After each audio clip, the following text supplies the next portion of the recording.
Can you hear me now?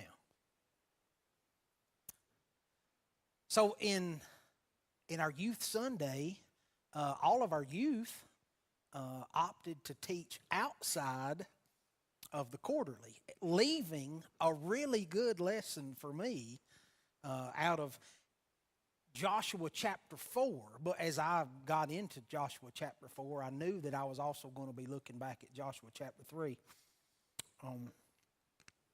Give me a second to crunch this. My mama would go nuts. I can't talk. I'm also hoarse. You can be turning to Joshua chapter 3. I want to talk a little bit about memory. Now, I know I can look at some of you and know that you're getting on up there in years. I'm not talking about anyone in particular. Some of you can probably say, I don't remember things as well as I used to.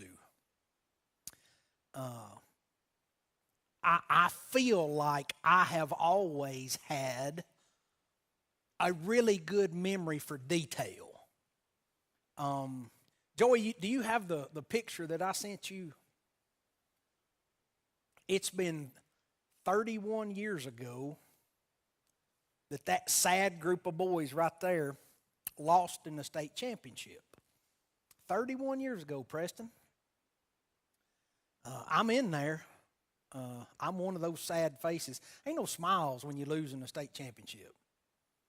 But we had a 30-year reunion of the ball team. And you can imagine the stories that we told. Because to a 17-year-old boy, those were the glory days. You know, one of these young men, he lives in South Georgia now, and he asks me every few years, he'll just send a text out of the blue. He says, "Are we still the best there ever was?" I say, "Yeah, we're still the best there ever was. We just weren't quite good enough that year." Y'all know how that feels? Run into a private school in a state championship game? Yeah, I know. We ain't going to go there. But in our reunion, we told stories. And it became evident that I remembered things that some of them didn't. And I would bring something up, and they're like, "Oh, yeah, I forgot about that." And that would start us on a whole nother story. And I had not seen this picture until about 2 months ago. And a buddy of mine shared it. And I can look at that picture, and I'm 16 again. You know, I remember what it was like. And I see those guys, and I still, even today when I run into those guys, I tell them, I still see the 17-year-old you. You know, you may be nearing 50, but to me, you're still my fishing buddy that I used to skip and go to Spivey Bridge with, right? And I was looking at this picture, and I'm like, "Oh, yeah, there's Homer, there's Mitchell, there's Joel, there's Bubba." And I'm like, "Who is that? I don't remember that guy," right? And then we talk, and I'm like, "Oh, yeah, I forgot that guy." So even me with, you know, the golden memory, I forgot that guy. It's because human nature is to forget, right? Y'all ever forget anything important? Like a date? Like anniversary? You know? She didn't forget, did she, Preston? I guarantee you she didn't forget. We forget things. God knows that we forget things, and He calls us to remember. So before I get started, I want to give you, we're going to be in Joshua chapter 3. You can go ahead and be turning to Joshua chapter 3, but I want to give you a little bit of a background to where we are. This is Joshua is about to lead the Israelites into the promised land for the first time. Okay? Now, if you're familiar with the story of the Hebrews, what's taking place right here started 40 years prior. right? There was the exodus out of Egypt. You know, God sent Moses to talk to Pharaoh and convince Pharaoh to let his people go. And Pharaoh's heart was hardened. And out of that, you know, God performed miracles. He sent plagues upon Egypt, increasingly difficult plagues until there was the Passover and the death of the firstborns.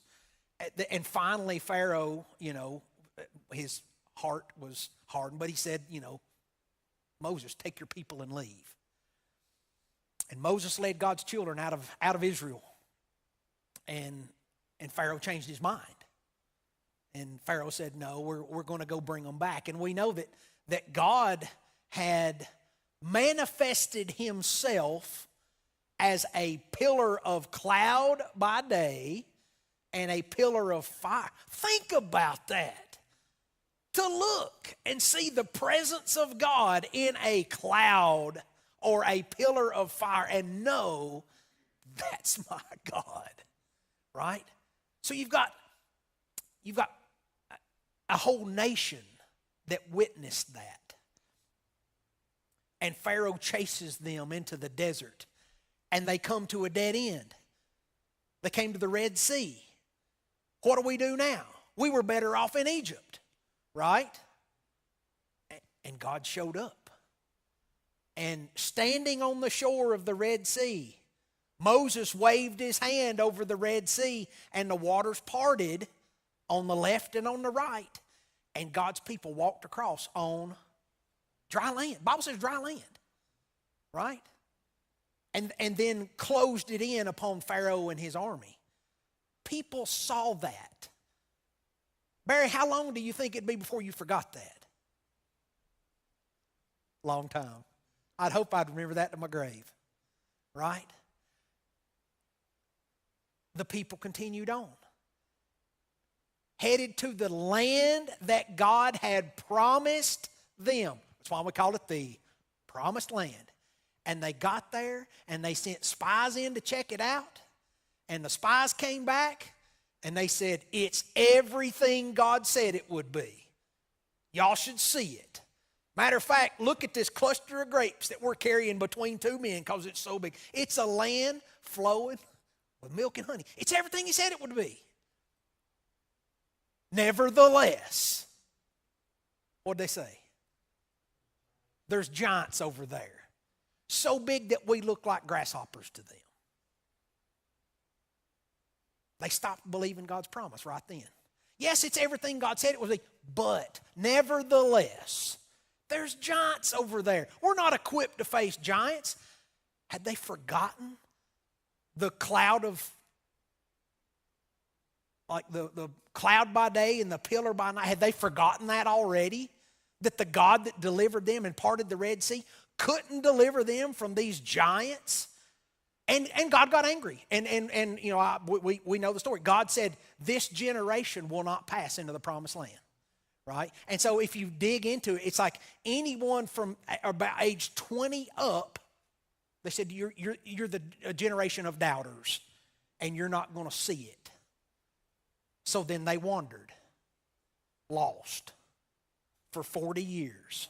Did God abandon them in those 40 years? No. He kept on performing miracles.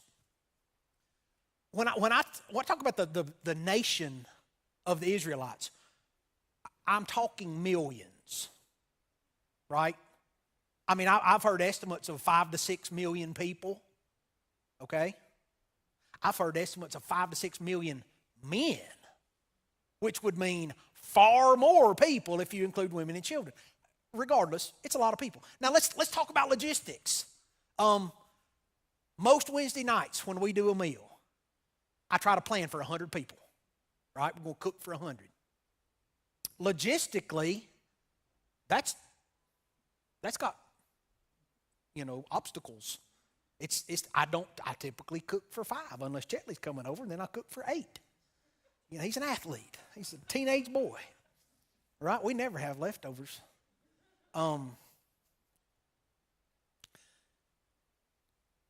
Feeding 100 is a challenge. Feeding 6 million What are they going to eat? Well, guess what?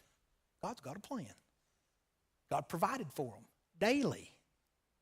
Give us this day our daily bread. And he did for 40 years. Guess what else he did for 40 years? Their clothes and their shoes never wore out. Jeremy, how long do you go through a pair of work boots? They don't last long, do they? Either Jeremy's, right? You know, you wear holes in them. They get scuffed up. They don't hold anymore, right? I mean, I think about my Lord. I just bought wading boots for Coleman. I'll have to buy him a different size next year, right? For 40 years, God provided daily meals, and he put clothing on their back and shoes on their feet. That in itself is a miracle, right? So 40 years passes, and we find ourselves, that generation of doubters has died. Moses has died. And now they're left with Joshua and Caleb. They were the two spies that came back and said, yeah, there's giants, but we can take them. We got God. But they got outvoted, right? They got overruled. So Joshua and Caleb are still here. And now, they're ready. They're ready to cross over. So in Joshua chapter 3, and I've got a lot of reading, but I'll stop and we'll talk a little bit here and there. Joshua chapter 3, verse 1, and Joshua rose early in the morning, and they removed from Shittim and came to Jordan, that's the river, and he and all the children of Israel, and lodged there before they passed over. And it came to pass after 3 days that the officers went through the host, and they commanded the people, saying, when ye see the ark of the covenant of the Lord your God, and the priests, the Levites, bearing it, then ye shall remove from your place and go after it. Now the ark, we haven't gone over that, but the ark of the covenant was built according to God's instructions, as he's no longer a pillar of cloud or a pillar of fire. His earthly presence is represented by this ark. This box, this ark of the covenant is symbolic of the presence of God. So he says, when you see God go by, follow him. When you see the ark of the covenant, the Lord your God, and the priests, the Levites bear, go after it. Yet there shall be a space between you and it, about 2,000 cubits by measure, that's about 1,000 yards, and come not near unto it, that ye may know the way by which ye must go, for ye have not passed this way before. And he's giving them instruction. He says, don't everybody crowd around it, because then everybody can't see, right? Stay far enough back that all eyes can see, is what he's telling them.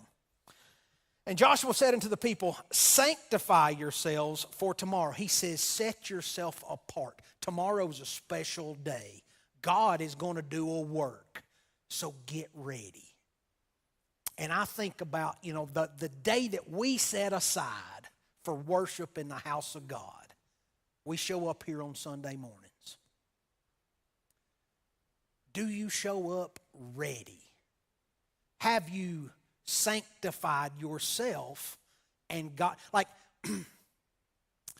if I'm focused on a task, an important task, I've got to get everything else out of my brain. Right? When I, in my house, when I'm studying my lesson so that I am prepared to teach, I have to pull apart. I go to the bedroom. I shut the door. I don't let the kids in. Amanda knows, right? I need to come apart by myself with the word, and I got to get ready. And he's telling them, sanctify yourself, get ready. For tomorrow the Lord will do wonders among you. And Joshua spake unto the priests, saying, take up the ark of the covenant and pass over before the people. And they took up the ark of the covenant and went before the people. And the Lord said unto Joshua, this day will I begin to magnify thee in the sight of all of Israel, that they may know that as I was with Moses, so I will be with thee. So this is Joshua's, God is going to lift Joshua up. The people have had Moses for 40 years. He's been their judge. He's been their ruler. Right? He's given them direction. He has given them what God has given him, Well, he's dead. And they're leaderless. And God is telling Joshua, today I am going to lift you up in front of the people so that they will know I am with you just like I was with Moses. That they may know that as I was with Moses, so I will be with thee. And thou shalt command the priests that bear the ark of the covenant, saying, when ye are come to the brink of the water of Jordan, ye shall stand in Jordan. And Joshua said unto the children of Israel, come hither and hear the words of the Lord your God. And Joshua said, hereby ye shall know that the living God is among you, that he will without fail drive out from before you the Canaanites and the Hittites and the Hivites, the Perizzites, the Girgashites, the Amorites, and the Jebusites. Behold, the ark of the covenant of the Lord of all the earth passeth over before you into Jordan. Now therefore, take you 12 men out of the tribes of Israel, out of every tribe a man. And it shall come to pass, as soon as the soles of the feet of the priests that bear the ark of the Lord of all the earth, shall rest in the waters of the Jordan, that the waters of Jordan shall be cut off from the waters that come down from above, and they shall stand upon a heap. And it came to pass, just like God said. It came to pass, just as God said. Came to pass when the people removed from their tents to pass over Jordan, and the priests bearing the ark of the covenant before the people. And as they that bear the ark were come unto Jordan, and the feet of the priests that bear the ark were dipped in the brim of the water, for the Jordan overfloweth all his banks all the time of harvest, that the waters which came down from above stood and rose up upon a heap very far, from the city of Adam that is beside Zaratan, and those that came down toward the sea of the plain, even the salt sea, failed and were cut off. And the people passed over right against Jericho. Now, on the surface, this sounds a lot like the parting of the Red Sea, right? Where they're being chased, and Moses waves his hand from shore, and the sea parts, and then the people walked across on dry land. But there's a difference here. The priests carrying the Ark of the Covenant come up to the Jordan. And what stage is the Jordan in? It's in flood stage. Okay, it's in early spring. I'm really disappointed that I'm not going to Colorado this summer. But I've got a buddy out there right now talking about how great the fishing is. Talking about how little snowpack they had, so there's very little runoff, and the fishing's great right now. Okay? But when the snows all melt and all that snowfall comes down, it blows the streams out, and they're flooded for weeks, and the fishing's terrible because the water looks like chocolate milk. Like even here in Appalachia, like we know what a creek looks like when it's flooded. Right? Is it safe to cross? No, it's not safe to cross. I love trout fishing. And for most of my life, I've been pretty sure-footed. Not as much now as I used to be. But I've waded through some pretty tricky things that I know my mama wouldn't approve of. Right? But if I can see obstacles in the water, I can avoid them. Well, don't step in that. That's a hole. Or that's a big slick rock. Don't step on it. Those priests came to the water's edge, and what could they see? Muddy water. What's down there? I don't know. But God told me to go. God didn't part the waters while they were safe on dry land. God waited on them to step in, trusting in Him. Not trusting what they could see, but trusting in His promise. I can't tell. I don't know. It's muddy. It's dark. There might be a hole there. But God said to. And in that one step of faith, God parted it. And they stood on dry land. They trusted in Him. They didn't trust in what their eyes were telling them. Right? Church, there's a lesson here. Right? It's like I told you, when I saw that number that we're wanting to pay off by Christmas, my eyes say, ugh, right? But my heart trusting in him's like, no problem. He's done it before. He'll do it again. He said he would. Where were we?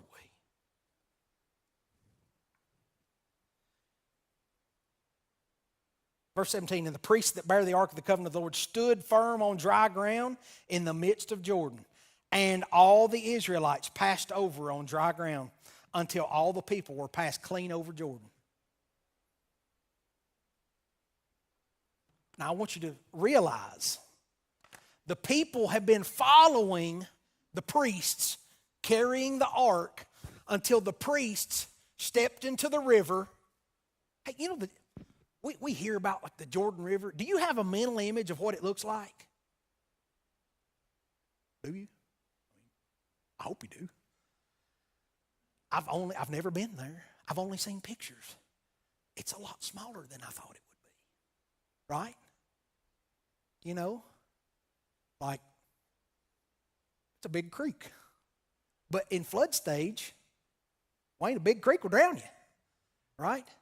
But the priests stood in the middle of it, right there with the ark, as the people passed them by. The whole body of people. Now, 6 million people passing by, probably won't take a while. But they stood in the middle of the river with the water heaped up on one side and flowing on to the ocean on the other side. They walked across on dry ground, where the priest standing in the middle of the river. All right? And it came to pass, chapter 4, verse 1.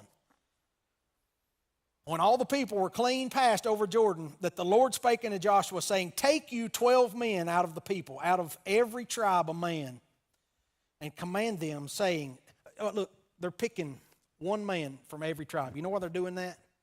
They're assuring. Like every person in the nation of Israel belongs to one of 12 tribes, right? So every person in the crowd that day could look at a particular man and say, that's my guy, right? I'm kin to him. He's my leader. So they picked all those guys and they said, pick up a rock. They were ensuring that every single person would have an opportunity to see what's about to happen. Take you 12 men out of the people, out of every tribe a man, and command ye them, saying, take you hence out of the midst of Jordan, out of the place where the priest's feet stood firm, 12 stones, and ye shall carry them over with you, and leave them in the lodging place where ye shall lodge this night. Then Joshua called the 12 men whom he had prepared of the children of Israel, out of every tribe a man, and Joshua said unto them, pass over before the ark of the Lord your God unto the midst of the Jordan, and take you up every man of you a stone upon his shoulder, according unto the number of the tribes of the children of Israel, that this may be a sign among you when your children ask their fathers in time to come, saying, what mean ye by these stones? Then ye shall answer them, that the waters of Jordan were cut off before the ark of the covenant of the Lord when it passed over Jordan. The waters of Jordan were cut off, and these stones shall be for a memorial unto the children of Israel forever. God knows that we forget. And he said, I want you to make a memorial so you don't forget. Okay? Now he's not done. He told 12 men to pick up stones. Verse 8, and the children of Israel did so as Joshua commanded. You know, I've read this before. It's not the first time I've read Joshua chapter 4. But I think it's the first time I've ever really caught what Joshua is about to do. Because I've always looked at those stones and it's gotten me thinking, and it's like my brain stays hung up on that memorial, right? And what that looks like in my life. And I've skipped over this next part, but I love it. Verse 9, and Joshua set up 12 stones, not the 12 that were carried to the lodging places. These guys already picked up their 12, carried them to their tent, and set them down. Joshua's getting 12 more, okay? Verse 9, Joshua set up 12 stones in the midst of Jordan, in the place where the feet of the priests which bear the ark of the covenant stood, and they are there unto this day. Now that's unto this day when the book of Joshua was written, okay? Joshua took 12 stones in the middle of the river, and he set up a monument right there where the priest stood. What you think about this? Oh, where did I leave off? I need a highlighter. Okay, and there, verse 9. So verse 10, for the priests which bare the ark stood in the midst of Jordan until everything was finished that the Lord commanded Joshua to speak unto the people, according to all that Moses commanded Joshua. And the people hasted and passed over. And it came to pass, when all the people were clean passed over, and the ark of the Lord passed over, and the priest in the presence of the people, and the children, Reuben's people in the army, they come on. And the Lord, verse 15, and the Lord spake unto Joshua, saying, command the priests that bear the ark of the testimony that they come up out of the Jordan. Joshua therefore commanded the priests, saying, come ye up out of the Jordan. And it came to pass, when the priests that bear the ark of the covenant of the Lord were come up out of the midst of the Jordan, and the soles of the priests' feet were lifted up unto dry land, that the waters of Jordan returned unto their place and flowed over all his banks as they did before. So, all that means is when it was all said and done and he'd set up his memorial in the middle of the river, he commanded the priest to come, and the priest stepped up on dry land and the floodwaters came right back. Where's that memorial? It's underwater. Who's going to see it?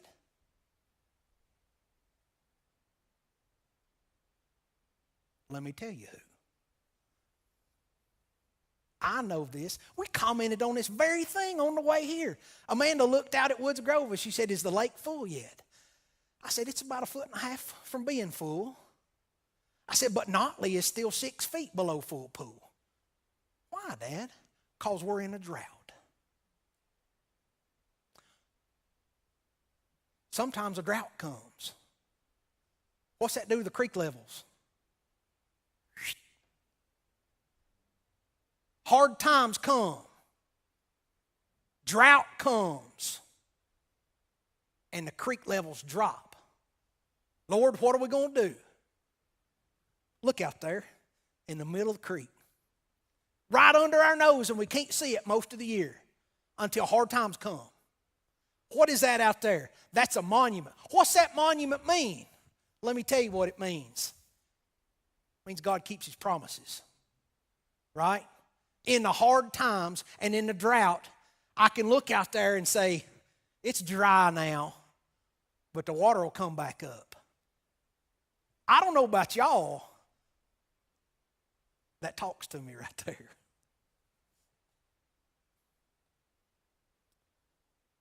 So the Jordan returns. Now here's where the focus. And the people, verse 19, and the people came up out of Jordan on the 10th day of the first month and encamped in Gilgal in the east border of Jericho. And those 12 stones which they took out of Jordan did Joshua pitch in Gilgal. And he spake unto the children of Israel, saying, when your children shall ask of their fathers in time to come, saying, what mean these stones? Then ye shall let your children know, saying, Israel came over this Jordan on dry land. For the Lord your God, who did it? The Lord your God dried up the waters of Jordan from before you until you were passed over. As the Lord your God did to the Red Sea, which he dried up from before us until we were gone over. That all the people of the earth might know the hand of the Lord, that it is mighty, that ye might fear the Lord your God forever. Talk about memory and forgetting things. I showed you a picture of the 1995 state runner-up baseball. I'm still sore about it. Still don't like public or private schools. I've told stories about that team for 30 years. That's how I keep the memories alive. I tell stories. Right? I still remember Chris Adams hitting a 385-foot single because it hit the fence and bounced back in. Coach was furious. Should have been on third. Right? I keep that alive by telling that story. You do too. Right? But what happens when we don't tell the stories? Forget. I could talk for days about my daddy. I've spent 47 years with him, right? I mean, I could probably talk for days about my granddaddy. Got some good stories about my papa, right? I could probably tell you all I know about my great-grandfather in less than 2 minutes. I never met him. Died the year before I was born. The only thing I know about him are bits and pieces of things I've heard from my family. 3 generations. 3 generations, and I don't know much. 4 generations? My great-granddaddy, Ed Sexton, I don't know what his daddy's name was. Lloyd could tell you, right? I don't know a thing about that man, right? I know about 2 minutes worth of stories of my great-granddaddy. I couldn't even tell you until right now what my great-great-granddaddy's name was. Why? Why don't I know? Ain't no stories. You know what? Hey, there were stories. I bet there was a whole lot of stories about him, but they never came to my ears.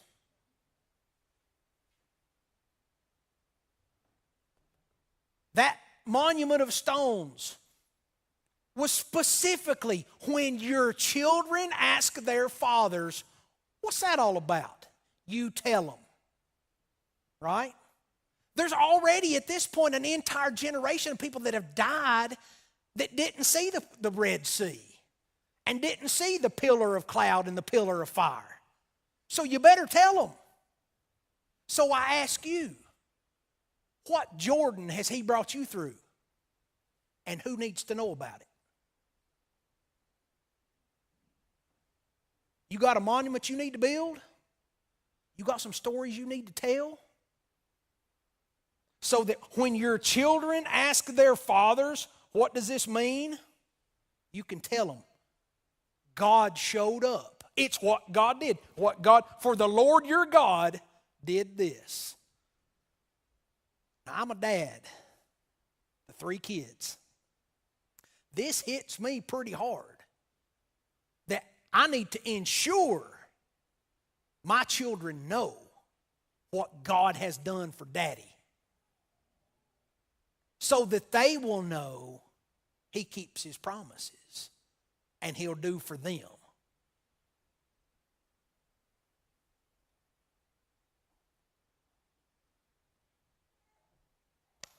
That's what I brought for you tonight. It ain't Kyle, and I miss him. But God's word does not go out void, even when I put it out there. So thank y'all tonight. I know Kyle and Sally are planning to be flying back in. I think Sally told me they should get home around 2 in the morning Sunday. So somebody bring Kyle some coffee. Wayne, would you dismiss us, please?